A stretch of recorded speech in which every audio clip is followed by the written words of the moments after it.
अस्सलाम वालेकुम। एक इशाराती ज़बान में a बराबर 6 और b बराबर 3 इस तरह लिखे जाते हैं तो a ज़रब b तफरीक a तकसीम b बराबर कितना। तो चलिए इसको हल करते हैं।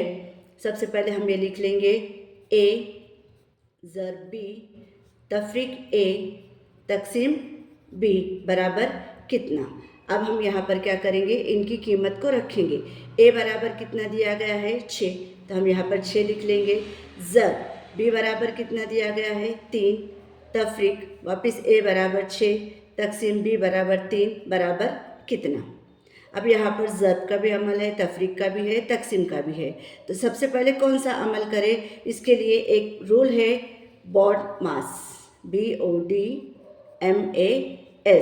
तो अब ये क्या है, दरअसल ये क्या है, एक तरतीब है। जब कभी ऐसे सवाल आए जिसमें ज़रब तफरीक तकसीम जमा वगैरह एक साथ हो तो हम उसको कैसे हल करें, तो ये तरतीब हमको हमेशा के लिए याद करनी है। जिसमें बी का मतलब होता है ब्रैकेट, अगर कौस में कोई दिया गया है मसावात तो उसको हल करना है। ओ का मतलब होता है ऑफ यानी का, ऐसा सवाल जिसमें का यानी ज़रब का होता है उसको हल करना है। का मतलब ही ज़रब होता है। अब डी यानी डिवीज़न, तकसीम, एम यानी ज़रब, मल्टीप्लिकेशन, ए यानी एडिशन, प्लस और एस यानी सब्ट्रैक्शन। तो चलिए हमारे पास तो यहाँ पर ब्रैकेट भी नहीं है और ऑफ का वाला भी सवाल नहीं है, तो सब फिर आता है तकसीम। हमारे पास तकसीम का है तो हम इसको हल करेंगे। सबसे पहले 6 ज़रब 3 जैसा था वैसा, तफरीक 3 का टेबल 6 तक पढ़ेंगे तो 3 दुवे 6 हो जाएंगे बराबर क्वेश्चन मार्क।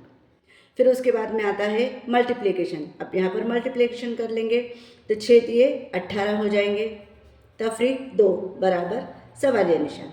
अब 18 में से 2 माइनस करेंगे तो बच जाएगा 16 और यही हमारा जवाब होगा जो कि ऑप्शन नंबर 3 में दिया गया है।